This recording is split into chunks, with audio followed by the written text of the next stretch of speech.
Hey everyone, Jeremiah here. I'm here today with just a quick case update to a case that we have covered in the past. This update pertains to the Opelika Jane Doe, which was episode 10. If you remember, the Opelika Jane Doe was a case that's not actually Midwestern, it is from Alabama. It's the only time we've gotten out of the region. And I chose to cover it because it was one that always just stuck with me due to just the sad and strange circumstances that surrounded it.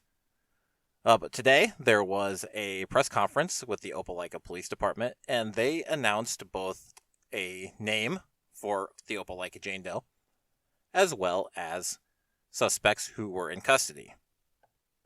I don't want to waste too much time, so we'll just jump into a quick review on the case.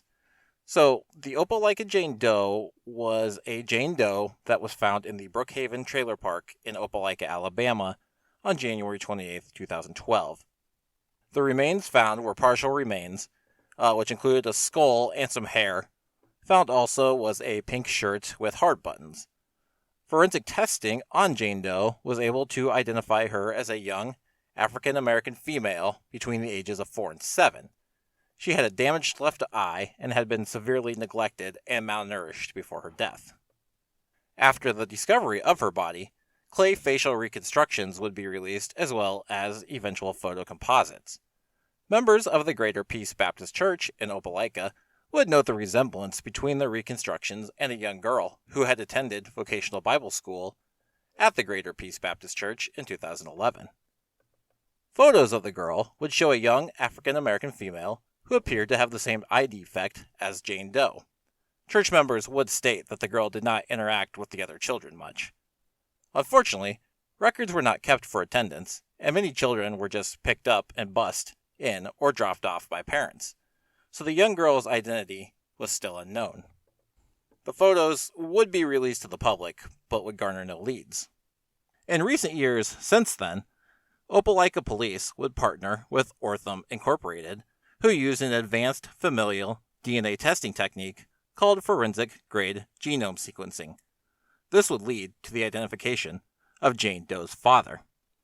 In a press conference on Thursday, January 19, 2023, Opelika Police Chief Shane Healy would explain, quote, "In October of 2022, Jane Doe's father was identified as 50-year-old Lamar Vickerstaff, Jr.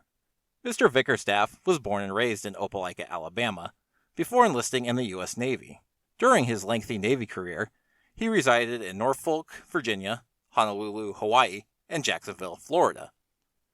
In December of 2022, Opelika detectives traveled to the Naval Station Mayport in Jacksonville, Florida, where Mr. Vickerstaff is currently stationed, to notify him of his daughter's death. During the meeting, Mr. Vickerstaff did not provide investigators with any information on the identity of Jane Doe. Detectives then met with Mr. Vickerstaff's wife, Ruth Vickerstaff. Mrs. Vickerstaff, who has been married to Lamar since May of 2006, advised detectives she did not know his daughter or who may be the mother of Jane Doe." End quote.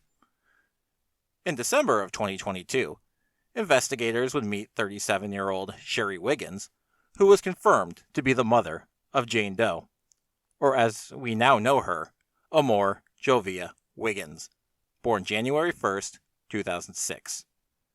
Sherry lives in and is a native of Norfolk, Virginia. She provided documentation to show that she had lost custody and visitation rights to Lamar in 2009, and she had also been paying child support this entire time, and had made several attempts to reconnect with Amore over the years, with no success either through Lamar or via the courts. Per Chief Shane Healy at the press conference, quote, "Detectives reached out to the school boards and pediatric clinics in several states, where Lamar and Ruth Vickerstaff resided, and determined that Amore was never enrolled in school, nor was she reported as a missing person. With this information, Opelika detectives met with the Lee County District Attorney's Office to determine charges related to the death of Amore Wiggins. On January 17, 2023, Lamar and Ruth Vickerstaff were arrested in Jacksonville, Florida. Lamar Vickerstaff was charged with felony murder, and Ruth was arrested for failure to report a missing child. They are currently being held at the Jacksonville Sheriff's Office, pending extradition to Lee County, Alabama. Lamar Vickerstaff has family in the area of the Brookhaven Trailer Park, where Amore's remains were found. The girl at the church, whose pictures were shown, has yet to be confirmed to be Amore. I do want to note that the girl in the photos does seem to have that same eye deformity as Amore's remains. Interestingly enough, the few photos that we have seen, which I'm going to assume were probably provided by her mother because she appears to be really young, there is no eye damage, so it's sort of telling there. I kind of wonder if that happened after the custody was lost to Lamar, which is unfortunate, but we'll touch base on that a little more in a second. But furthermore, currently investigators are looking to talk to people in Norfolk, Virginia, Honolulu, Hawaii, and Jacksonville, Florida, as well as anywhere else that Lamar may have resided, or even in the Opelika area, to further piece together the unfortunate circumstances and get a more solid timeline as to their movements and what may have happened to Amore in that time, or how she may have been killed. If you have any information that may help investigators, please contact the Opelika Police Department at 334-705-5260, or the Secret Witness Hotline at 334-745-8665. Tips can also be submitted through the Opelika Police mobile app. You can remain anonymous. On a final note, obviously this is very, very happy news. Still very, very tragic. Obviously, we don't know the circumstances of what happened with Sherry Wiggins and why she lost custody of Amore, but clearly she was trying to get her back and obviously had no idea that her daughter was dead or even missing, which has to just be terrible for her, and my heart and condolences go out to her.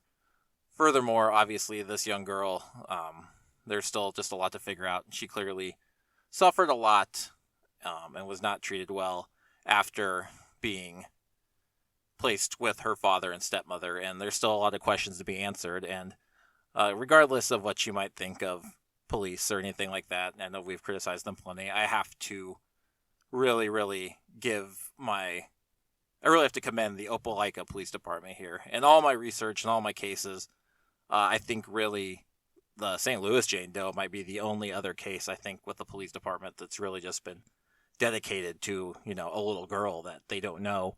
They don't know who she is. They just know they want to find her. And I know they still got a lot of work ahead of them to find out more of what happened. And maybe one day she can finally have the complete and utter justice she deserved. So just remember, Amore Wiggins, that's her name. That's the great thing here. She's Opelika Jane Doe, no longer. And I only hope, furthermore, that this is, with DNA testing now, I really hope that there's more and more names that we can get back. I'm really hoping. It gives me so much hope for St. Louis Jane Doe. After Amore getting her name back, as well as Joseph Zarelli, the boy in the box, a case I never thought I'd hear the name of the victim in.